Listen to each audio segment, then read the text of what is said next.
Série Física Antiga e Clássica, temporada 6, Física Clássica. Episódio 2, Andamento e Ritmo.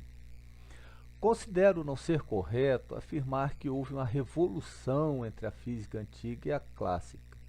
As revoluções aconteceram na política e nos costumes. Na física, houve a continuidade, uma passagem contínua com o surgimento de novos conceitos, novas definições e novas tecnologias. As ideias fundamentais, porém, não foram alteradas, como comentamos em capítulo anterior sobre a física de Aristóteles. Vamos partir então da época de Galileu como referência e vamos construir os conceitos da física clássica, a partir dos conceitos da física antiga. Vimos no vídeo anterior que à época de Galileu eram usados pêndulos para marcar a passagem do tempo. Os pêndulos deram origem aos relógios de pêndulos, e estes relógios, por sua vez, deram origem ao metrônomo, que marca o andamento musical, criado primeiramente em 1812 pelo relojoeiro holandês Dietrich Winkel.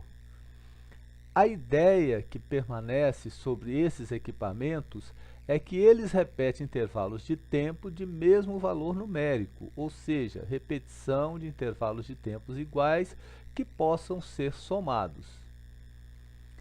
O odômetro é um aparelho usado para medir a distância percorrida e foi inventado pelos gregos no século I a.C. E a ampulheta é um dos objetos mais antigos de medir o tempo, também é conhecida como relógio de areia.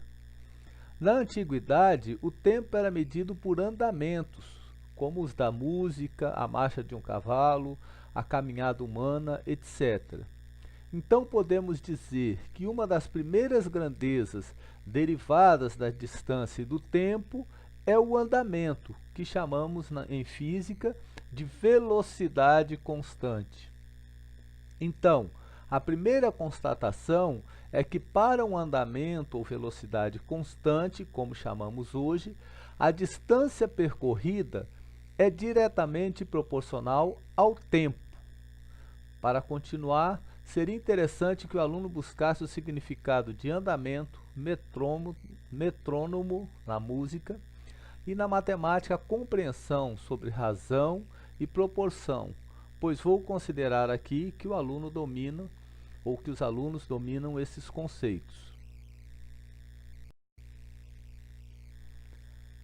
Desta forma, vamos considerar então um carro que tem um certo andamento, ou seja, velocidade constante. Se ele andar em uma unidade de tempo, uma unidade de distância, em 2 unidades de tempo, andará 2 unidades de distância, e assim por diante, ou seja, a distância percorrida será diretamente proporcional ao tempo. Para transformar essa proporcionalidade em igualdade, basta multiplicar o segundo termo por uma constante. Vamos dizer que ΔD representa a distância percorrida e medida sobre uma trajetória. DI é a posição do móvel no início do movimento em relação ao marco zero da trajetória e DF é a posição final do móvel no final do movimento em relação ao marco zero da trajetória. Teremos então a distância igual a uma constante multiplicada pelo tempo.